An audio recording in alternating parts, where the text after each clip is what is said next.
Good morning. My name is Tom Brennan. I'm your host today for the Proactive Risk Pen Test on Security Scorecard Overview, focused on the New York State Department of Financial Services cyber regulations issues.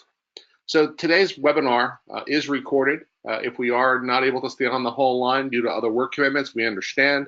We will be sending you a link to this upon completion. Let's get started, shall we?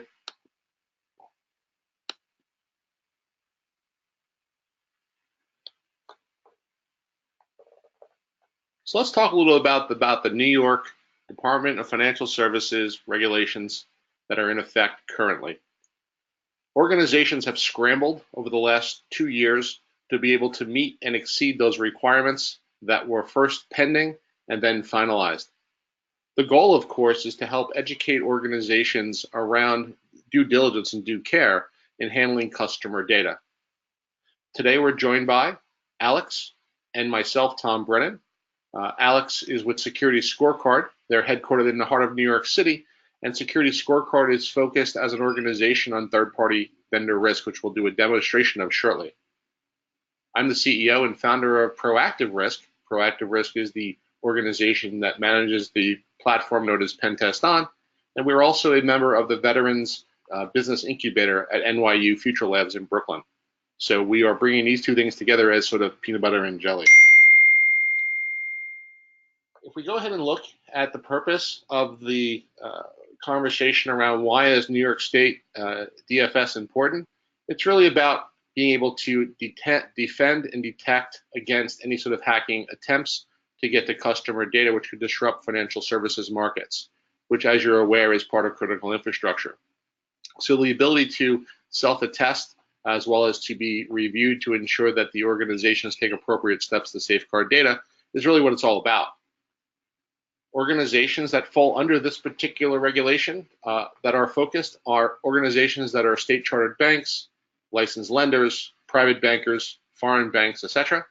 And if you look in the control panel when you first logged into the GoToWebinar session, you should have been given a handout.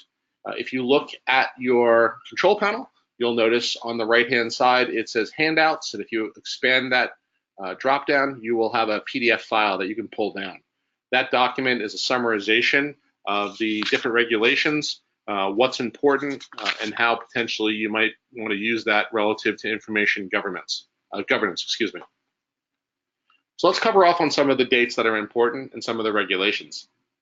As we know, this is not new. This has been going on now for a little over 2 years. And in March of 2017 is when it first went into effect. And many organizations were, compliant and/or meeting those regulatory best practices before the deadline, which was fantastic. But on March 1st, you then had a reporting component where that you needed to go ahead and annually attest that you were meeting these guidelines. And they've also laid out additional requirements that are stated in the sections. The sections, of course, are all broken out, and I like to refer to them as best practice for cyber hygiene. And I personally think that New York State did a great job in outlining and summarizing some of the other practices or some of the other compliance regimes into the New York State Part 500. So why is this important? This is important because of predictive data. Predictive data is how we sort of understand risk management and how we look at the situation from a component of breach. A recent Pokemon study had come out, and Pokemon had said that basically that the cost of a breach was not only significant, but the average days to detect the breach was about 206 days. And of course, no matter where you are in the world, no matter what type of organization you're part of, those numbers are give or take accurate. I've had the experience of working in incident response, and I would also support that number because in many cases, an attacker has to look at his risk of incarceration, his ROI. He has to look at being able to get into the organization through infiltration, going through the front door, going through the front gates, trying to hack into the organization. And then once he's there, or she's there, and there's a foothold, they have to maneuver through the organization, collecting, gathering, and then they have to exfiltrate out of the organization. So if you're able to stop the infiltrator, whether he's coming in, moving around, or exfiltrating, then you win as a company. But the point is, in many cases, organizations suffer a breach. There's a persistency there that allows an attacker to stay in the environment for a period of time. And then sometime during the organization's lifespan, the security controls may detect, or there may be individuals within the organization that find some irregularity that ends up being a data breach that needs to be responded to. So that's where the 206 days comes from. Also, there's been some recent research released this year at Black Hat that I found fairly enlightening. One of them was how an organization known as IOActive did some research on different applications used in the financial services space. All of these organizations operate in New York State. And when we look at 16 desktops, 34 mobile apps, and 30 websites that had issues, it's eye-opening to see that many of these organizations are very well known. So IOActive, hat tip to them, did a great job on providing detailed information around those applications about exposing security flaws in trading technologies. But that's really what this conversation is really all about. So New York DFS 500, the problem, if you want to use that word, is that organizations need to meet the compliance requirement of it. There's probably 4 areas of focus that this peanut butter and jelly solution addresses. And I want to be clear that we are an assistive technology platform in the space that will help you do your job potentially easier, will allow you to have more time for management of other business tasks. And the focus of these, of course, are on those 4 topics. So let's talk a little about 500.2, a cybersecurity risk management program. This is about having a documented process about how you do your controls within an organization. It also speaks to vendor risk management and third-party risk management on how interacting with other businesses is managed and controlled. 500.3 speaks about continuous monitoring, not just a one-time snapshot that, yeah, you had a vulnerability assessment or a pen test at one time in your life, and of course that is needed. What we're talking about here is continuous monitoring for any changes in the environment, any modifications that are usually due to a system push, a configuration problem, or potentially a vulnerability in the software that's being used and is internet connected or public facing. 500.5 is strictly penetration testing and vulnerability assessment. And of course, this falls into cyber hygiene. If you're going through a SDLC process, if you're looking at the code basis, as you're developing code and you're spending the time in perhaps static analysis, you would certainly reduce your attack surface. But when things are in production, one of the best ways to find problems is to act like an attacker and to conduct a vulnerability assessment first, finding bugs and flaws and known vulnerabilities, and then going a little deeper into penetration testing where that we're going to look for a particular treasure, such as we're going to break in through the outside through I'll use a web application as an example. We're going to get a foothold on the box. We're going to pivot and we're going to move to the inside, and then we're going to aggregate data, and then we're going to exfiltrate the data. So just like the attacker would, that's the same methodology and approach. And lastly, 500.9, an overall cybersecurity risk assessment process, being able to measure and have metrics associated with business risk.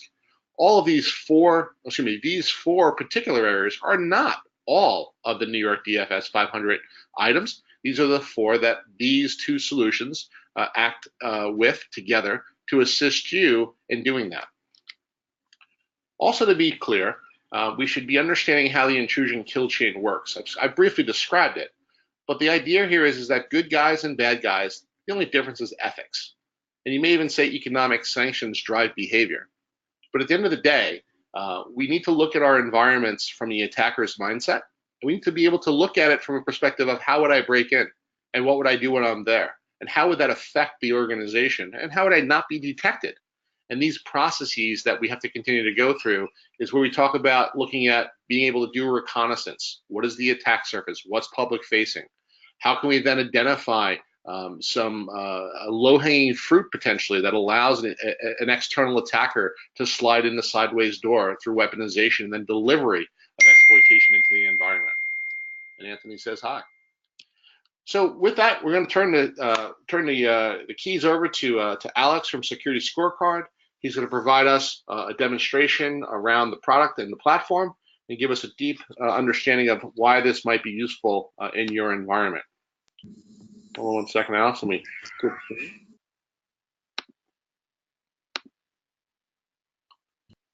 All right, sir, you have the ball. All right, great. Just a quick technology check. Does it show that the screen is being shared? Yes, you are good. You just might want to go full screen on the window. Okay, great. It's, Yep, there you go. You're fine. Is it not full screen? You are good, sir. Yep. Okay, great. So thanks for that. And yeah, my name is Alex Hyde. I'm the Chief Research Officer here at Security Scorecard, and we've been working with proactive risk and coming up together with this kind of hand-in-hand solution for risk management and penetration testing. So what we're looking at here is the front dashboard of the Security Scorecard platform. So what we'll do here is we're looking at an aggregate view of all the different companies that we have in the system, and each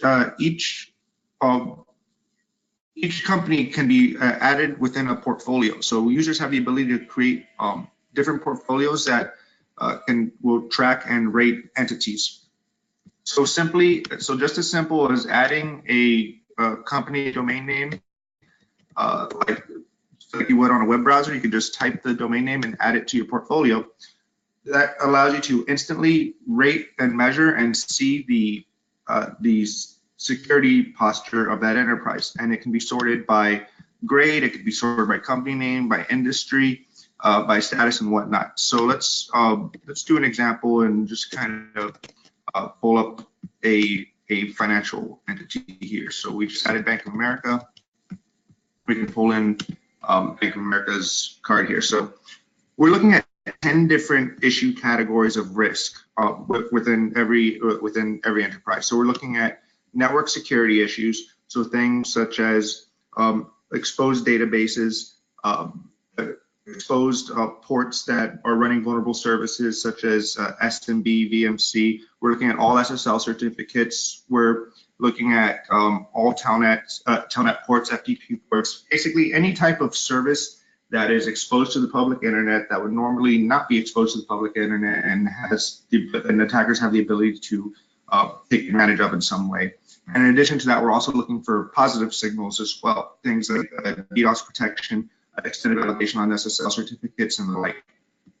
And then we're also looking at DNS configurations. So SPF records, if there's open DNS resolvers and SPF and DMARC configurations and the like. And in addition to that, so since we are looking at every IP address with every running service on every open port, we're detecting what types of software and applications are running on those ports and services. And then we will take the version of that and match it to any known vulnerabilities and CVEs. And we'll also check it against known end-of-life product lists to see if it's due for being retired out or if it needs updates and the like. And the way that we're detecting this is very similar to the attack kill chain that Tom was going over earlier. So we're doing everything that an attacker does, but we are stopping short of actually launching an attack and deploying a malicious payload. So we are doing everything within the reconnaissance and mapping steps to be able to create the digital footprint of an enterprise, find out everything that's running within that enterprise, and then where the actual exploits and vulnerabilities can live. And we're also looking at things like endpoint security. So web browsers, mobile devices, operating systems that might be in use on workstations. And we're able to see this through the analysis of, much like what the attackers do, the analysis of publicly available data and advertisement data and marketing data that shows exactly what enterprises are using and what versions they're using. And then we match that up to exploitable conditions. And we'll identify web application vulnerabilities up until the point without having to actually launch any malicious attacks. We're looking for very basic OWASP hygiene indicators that, when flagged, oftentimes indicate much more severe issues as well. Our Qubit score is the detection of subdomains and the like. So any type of exposed subdomain that might lead to administrative access, internal access, or anything that is not intended to be made public or could potentially be put at use through a credential reuse attack, we will flag. We also flag recent mentions of hacker chatter. So where any recent mention of a company name or a company domain name within a hacking forum or underground resource going back about 60 days would flag in here, as well as recent indications of compromised credentials and passwords, and as well as email addresses that map to social networks. And we can see, and on the history panel of this, you can actually see what changed when, and you can see the actual scoring history of how an enterprise compares to its industry.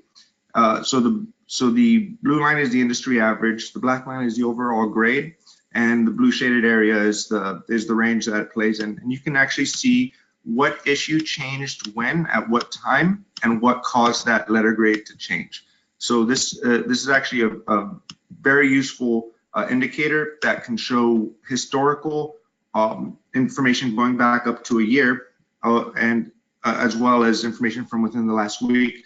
So you can see exactly what types of issues went up or down and what caused the score to change. And it can be filtered and so forth. And actually going back to the scorecard, just to show you one of the interesting features regarding our filtering capabilities. So let's say you want to filter by vulnerability or by issue type. Let's see all of the unauthenticated Elasticsearch databases. So we have there's about 78 companies that are flagging that actually have unauthenticated Elasticsearch databases. So here's one on Netflix, and based on the banner that responds, you can definitely see that it is indeed an open Elasticsearch database. And if we confirm that,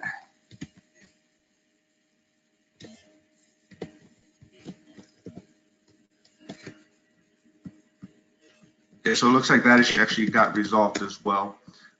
So that's good. So in addition to being able to detect these systems as well, we have the ability to resolve issues when they're found. So when an issue is surfaced, and if it's been fixed or it's been notified, users have the ability to resolve issues and cause a score to go up, or also invite companies in. So we have a collaborative feature that allows companies to reach out to their business partners, notify them of security issues, and then they can go into the platform. They've got a clickable link that they can come right in and then close the issues out when they detect it.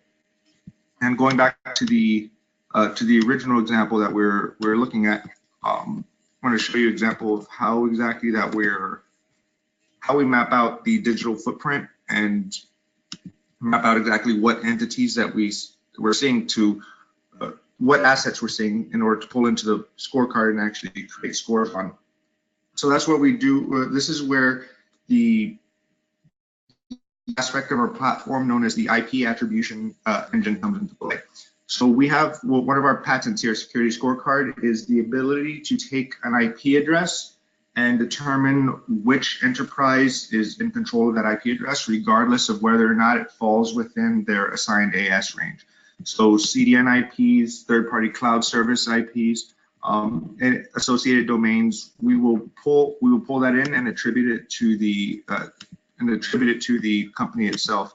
So every IP address that we're finding here, and when you click View IP details, it will show exactly how we distribute it. So we're looking at things like who is SSL certificates, DNS lookup, published data, our own internal research, and also third-party data feeds as well.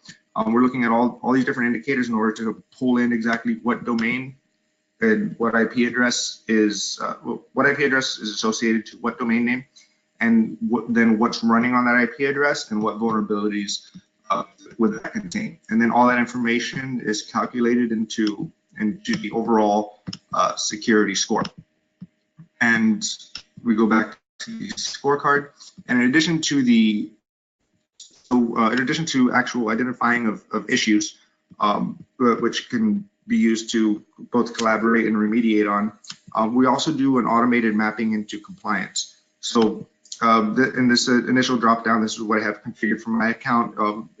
We will automatically map HIPAA, ICO, NIST, PCI, SIG-Lite, and also any other compliance requirements or frameworks or customization that needs to be put in. So what we're able to do is any security issue can map to this compliance, and then instantly through an X or a checkbox to tell you what's being seen. So there's a trust but verify element that comes in through that. And we're also tracking malware infections, and this feeds into our IP reputation category. So malware infections are coming from our own sinkhole infrastructure that we're using to monitor malware campaigns through monitoring command and control servers. And then we're also subscribing to some top shelf third-party IP reputation feeds. We'll run those IP addresses through our IP attribution algorithm and attribute to what addresses might be affected. And then we're also tracking open source and public instances and announcements of breaches, and then that also correlates and calculates into the score. And as we stated, the companies can be invited into the platform, and the collaboration feature is key for a lot of this, to be able to identify the issues, map it to compliances, and then raise the score to stay on top of compliance. And then there's also several ways to both demonstrate this information in a reportable format. So there's a summary report that will show high-level issues. We have a detailed report that will show basically everything.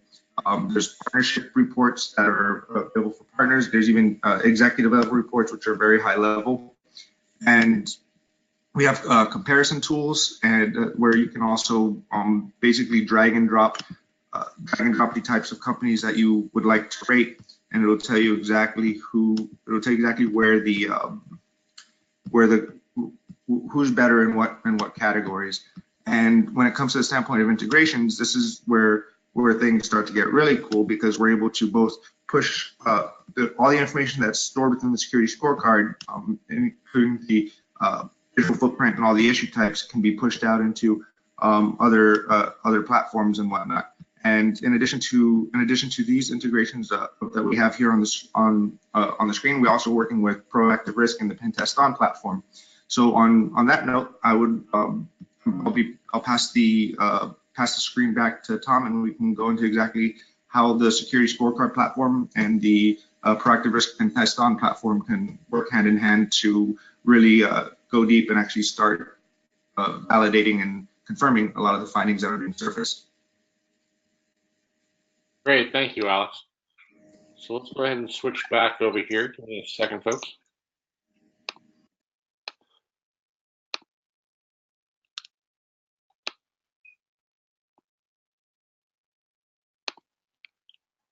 All right, and if I'm sharing my screen correctly, you're seeing the moon disappear, and we're back to the GoToWebinar stuff. Can you verify that for me, Alex? Yes, I can see your screen. Okay, great. Oh, sorry. So let me go ahead and jump across. So again, just to hit on the security scorecard piece, to speak about how useful this could be for DFS 500 reporting. It's really useful for organizations to be able to measure themselves not only against their peers, but from a compliance perspective, to be able to align themselves that they're meeting and or exceeding the requirements that were set forth for good cyber hygiene. Now, many organizations, I'll use Bank of America as an example, since Alex used that in his example. We promote the use of things like deception technology, or things that are known as honeypots. These are systems that are put in line with production systems so that these systems can detect or have early awareness. Think of them like a tripwire or a landmine for bad guys. So it's really important that as you validate and verify the information that's identified to you, that we understand that attackers are looking for problems in your environment.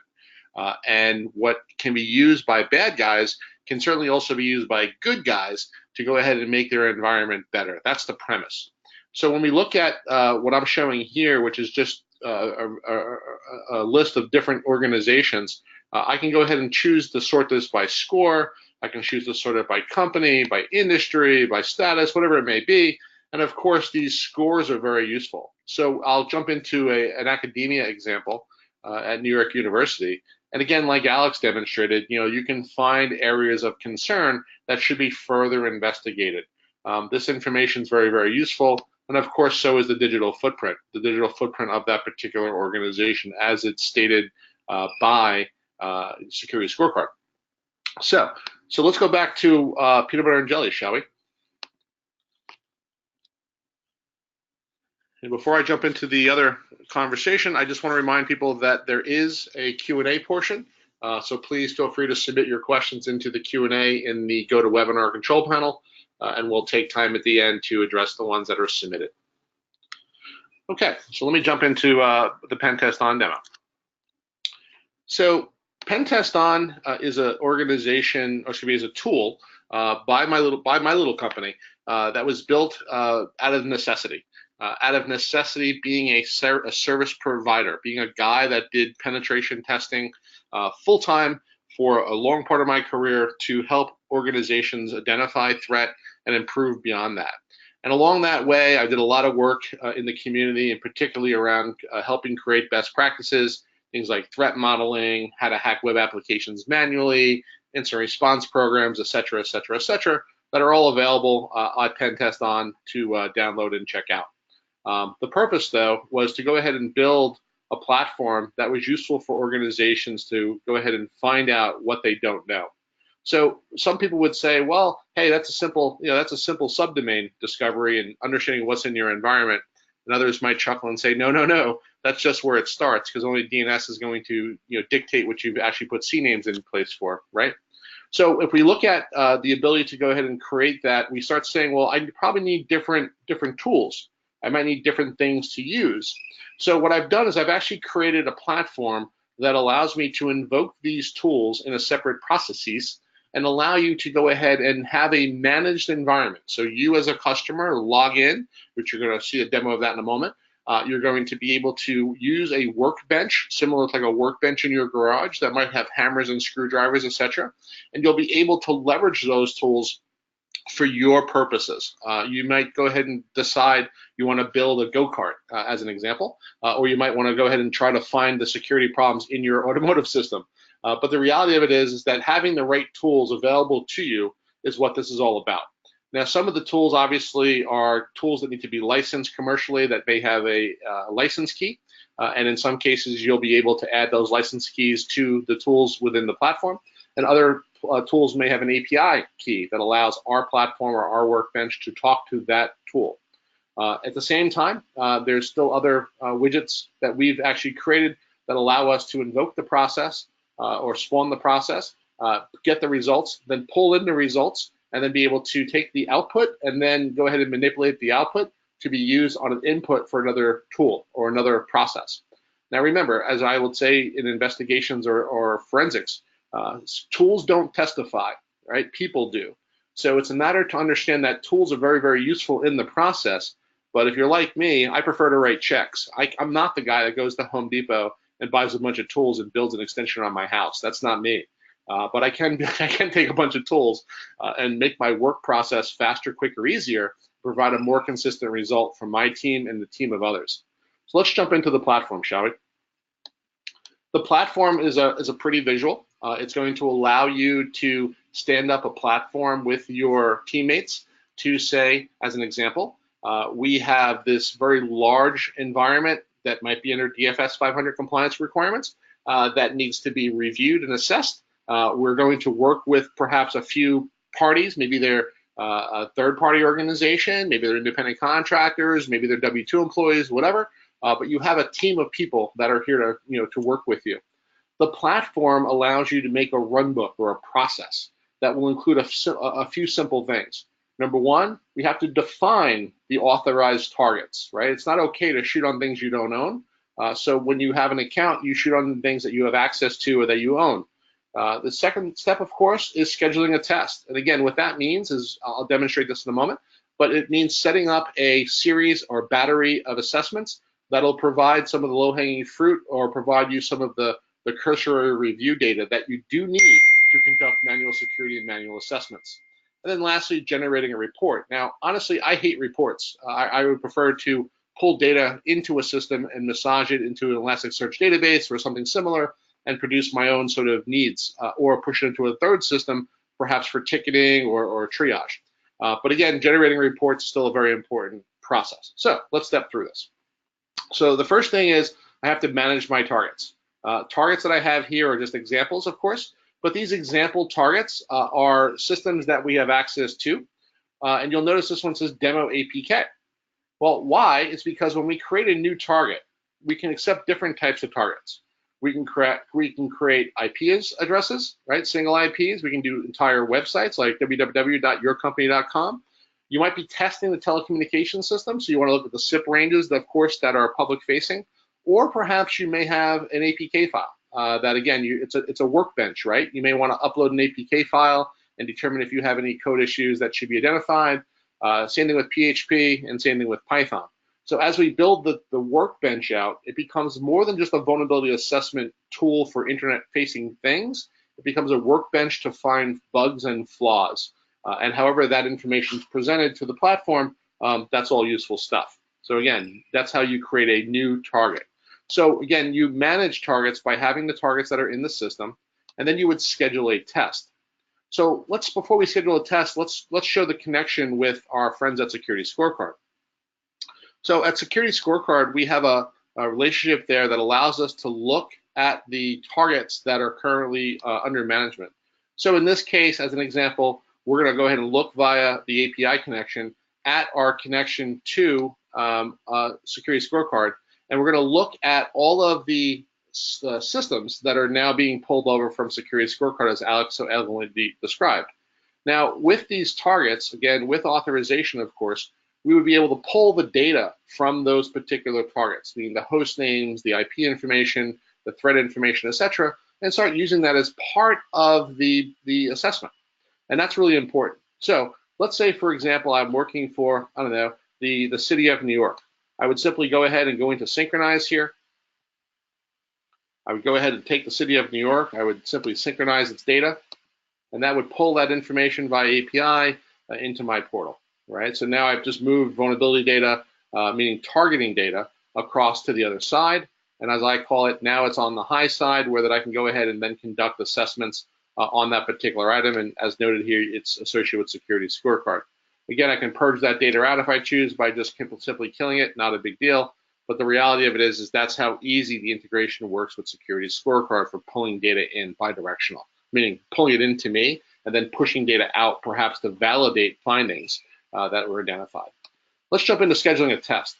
So again, think of it from a process flow, workflow.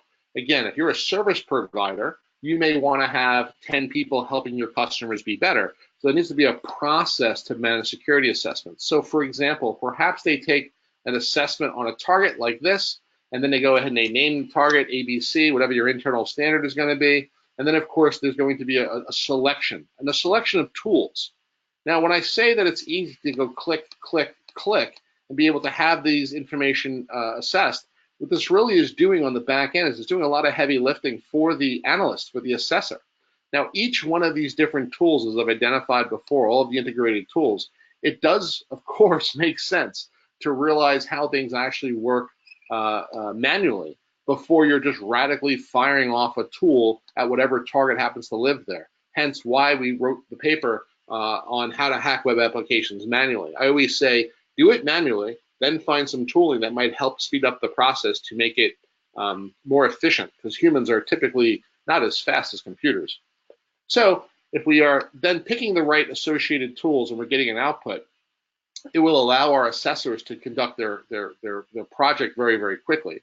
Again, you can see that there's lots of different options here to go ahead and pick components that are associated with what is public facing on the internet. So whether you're looking at IoT devices, any of their attack surface components, the integrations continue to grow based on us looking at items that are compatible, meaning in our platform that we want to use that as a way to help our customers. And then our customers, of course, are then pre-configured to be able to go through our workbook. Again, the workbook or runbook, as it's referred to, is very, very useful. That after some basic training education, perhaps, or watching one of our videos, it would demonstrate to you on what the steps are in conducting a true penetration assessment. Again, tools don't testify, but people do, right? So tools will help you gather the information. You'll then conduct manual assessment. You then will go ahead and look at your findings. Let's go into that. So from the findings perspective, let's imagine for a moment that we've conducted an assessment, and in this case, we will take our example. and we got ahead and taken, I'll use this example. We'll take an example that's here that we'll go ahead and look at what's been happening there. And we found some issues associated with that. Again, tools found the problem. So now we're going to want to go in and verify that. So as an example, if I look at the verification component, I can say, okay, this particular IP address has a particular anonymous FTP logon, and now let me go ahead and determine it. So perhaps what I'm going to do as a human is I'm going to go in there and I'm going to test it. I'm going to make some notes about it, like blah, blah, blah. Lots of confidential material is sitting on that particular FTP share, and yes, it's been manually reviewed. And then, of course, I'm going to save that, right? So real simple process stuff that I think anyone would go, oh, okay, yep, I get it, I'm with you. And that's why it's now verified.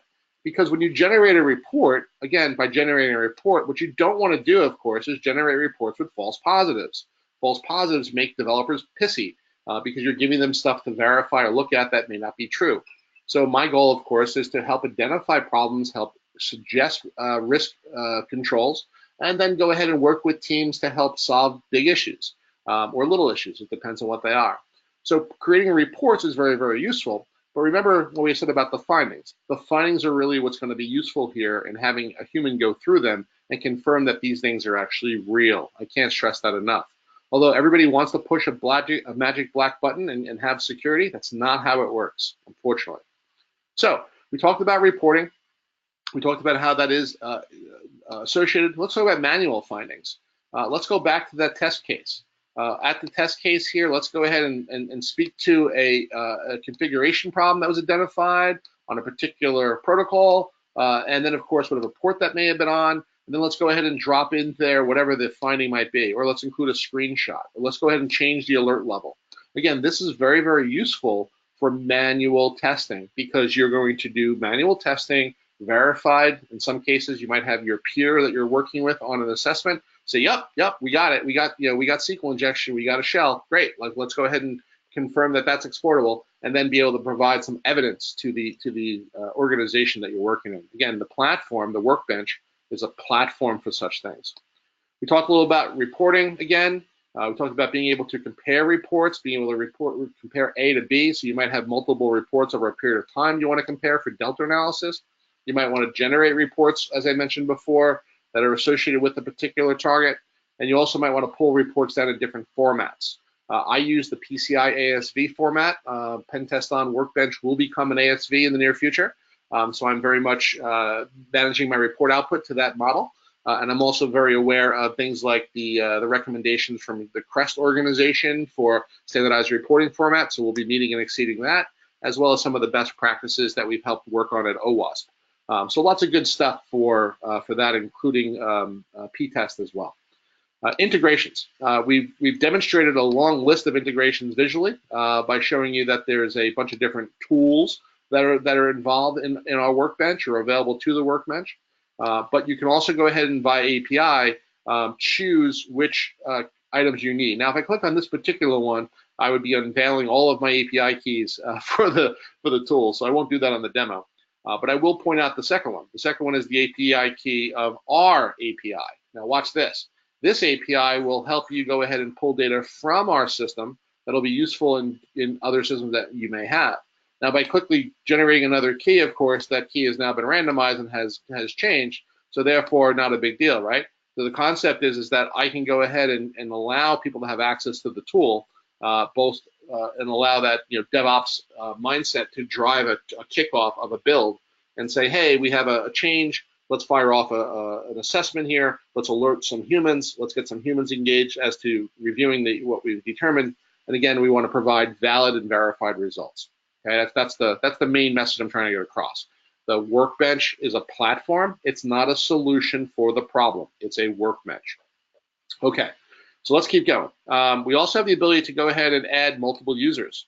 In this particular case, you're going to see that, well, you see what it says right there, which is kind of funny. But let's go ahead and look at users. So I've given John O'Donnell, who's probably invited you to this webinar, access to these two particular systems. That allows us to go ahead and segment things. So if I'm working with a guy who's, let's say, doing source code review, I can go ahead and invite that person, right? So test person, right? Test that, whatever.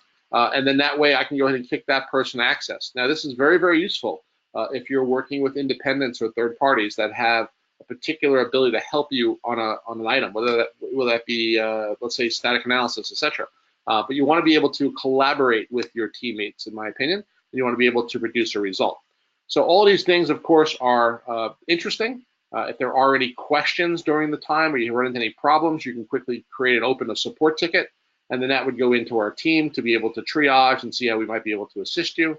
We try to keep it really, really super simple, and we offer basically 3 platform models. The 3 platform models are individuals, an individual company, and then lastly, a service provider. Service providers, of course, probably see an extreme value here.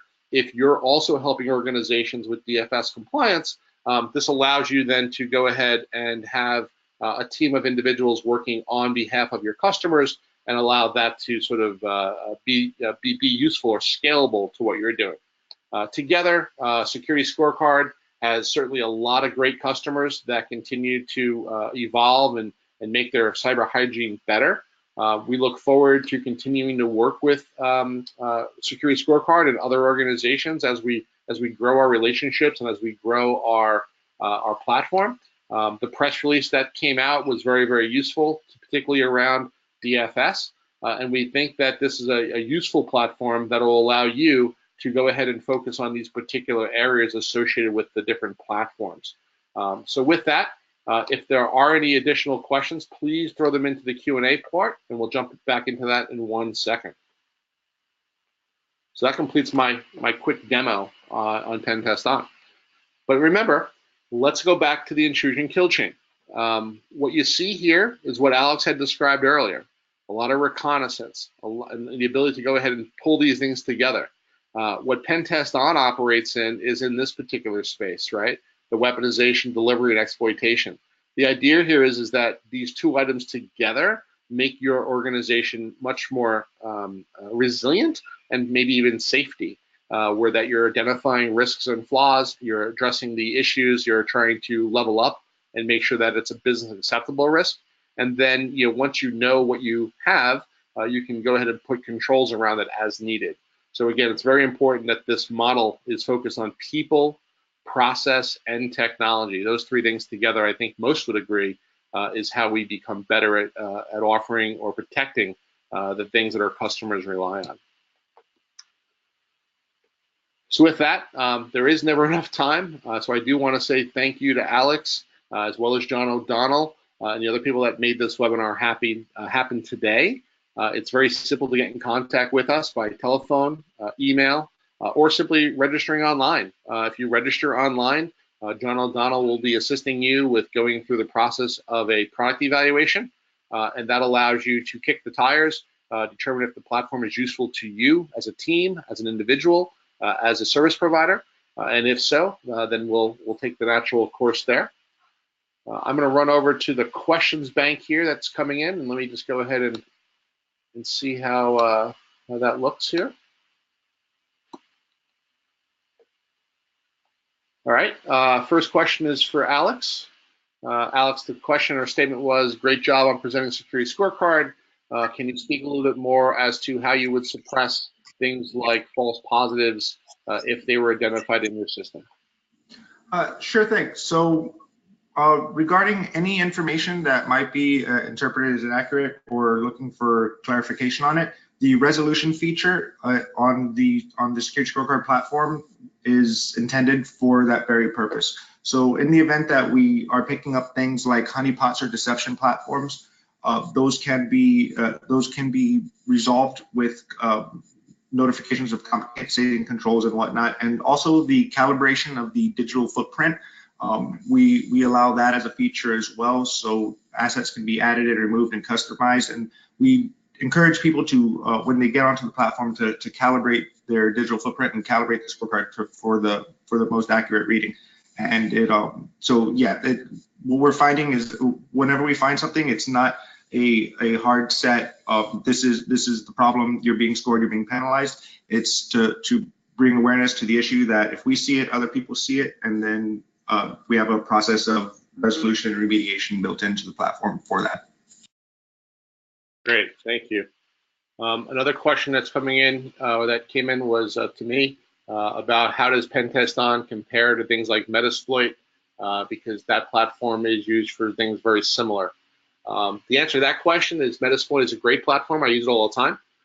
And PENTESTON is another type of platform that's used for the manual tester. So being able to run Autopwn on a device is useful in identifying and throwing an exploit at it. PENTESTON is more of a workbench, which is a place to also work with Metasploit and other tools that people use. And then, of course, the collaboration feature of putting findings in a centralized location allows for team testing and allows for an assessment that's collaborative. So every tool that you can mention is potentially a good fit for the workbench, just like bringing in a specialty tool into a garage and using it for that particular purpose. I fully support all of the open source and commercial tooling that's available. It's just usually the right tool for the right job at the right price. Another question is, can you speak to Security Scorecard with other integrations with other tools? This one's for Alex.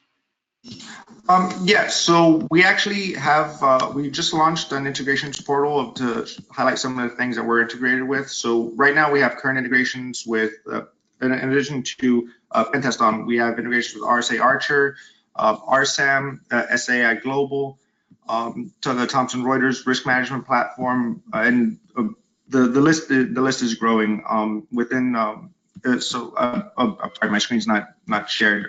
So RSA, RSAM, SAI Global, Thomson Reuters, Arvo, ServiceNow, LockPath, Oracle, RMS, Process Unity. We have and the list is constantly growing. So we design ourselves to be basically a cornerstone technology for risk management and continuous monitoring. Great. Next question is, can these outputs or reports be used for cyber insurance? I guess the short answer is yes. There's companies today, Alex, you may want to speak more authoritatively on this, but there's definitely companies that use this for cyber insurance purposes. Yes, and that is definitely correct. One of the use cases outside of vendor risk management, continuous monitoring or compliance reasons for Security Scorecard is cyber insurance and cyber insurance underwriting. So we have several cyber insurance firms that use our platform for the purposes of measuring risk for underwriting, and we also have people who use our platform for the purposes of boosting their posture and showing off a high score to get good rates for cyber insurance. So that is definitely a use case for the platform. Great, thank you. Another question here is, are you able to generate attestation letters for annual certification of compliance? So this is definitely New York DFS centric. As you may be aware, February 15th sort of becomes sort of that annual sort of check mark that you've completed the filings. And to your direct question, sir, yes, you could produce an attestation report or what I would call a report of testing, and then that would produce or demonstrate that was conducted. Security Scorecard has the ability to also produce or create reports as well. And it might be useful to be able to, again, proactively show organizations your current risk score. And again, if you need to deconflict and explain that you're seeing a problem here, and here because of things like deception technology, that's sort of that conversation where that you would say, here's my report and here's why these issues are identified. That's a confidential exchange that usually establishes a protocol between entities. The New York State or New York DFS is very sensitive to that because we are all aware, and I've been on many of those calls, where we're trying to deconflict information around, hey, you have a public-facing problem, and the answer is, ha ha ha, no, we don't. But at the same time, maybe you don't want to reveal this. So it's a little bit of a cat and mouse game. But again, with reputable organizations and people helping you, perhaps that alleviates some of those issues. So again, yes, you can produce a report, and yes, you can use that for filing. Let's see here. Next question was, how can these platforms help me notify New York DFS in the event of a breach? I guess there's two answers here. I'll give you my answer from a pen test on perspective. We are replicating the bad guy. We are the platform that can be used as a bad guy, and we could potentially prove that there's a problem in the system and be able to identify how that can be invoked or how that can be broken into. That's the purpose of the platform. Security Scorecard, Alice, you might want to speak to when you guys pick up both chatter as well as data dumps. Correct. So there's a few things that we look for the identification of breaches on Scorecard. One is the availability of a circulating database from a recent dump that might have taken place. Any discussion of access that's been gained or potential breaches within the hacking underground, and also the aggregation of open source news feeds and media reports that indicate when a breach has taken place. And then all of those things are factored in and pulled in for the alerting mechanisms. Great, thank you. Question is, does Security Scorecard or PENTESTON provide professional services? Speaking as proactive risk that makes the tool known as PENTESTON, we are not, or we are no longer in the professional services business. We do not provide penetration testing anymore. We are not in that business. I have many partner organizations that are able to be referred to that could provide you professional, hands-on, old school penetration testing. My focus is helping build a platform at proactive risk known as PENTESTON. So we are not in the services business any longer, but I can certainly connect you with service providers that are in that business 100%, like that's their full-time focus. Alex, I don't know if you want to answer that in context of Security Scorecard. It's yeah, pretty much a similar answer. We're examining perhaps adding a professional services branch later on down the line, but for now our focus is 100% on the platform, and we like proactive, we're working with reputable vouched enterprises that can help customers when they need manual assessments. Yeah, and I guess I'll throw on a log to that fire. I would highly encourage you to look at the CREST International organization. CREST International is an accreditation organization of service providers.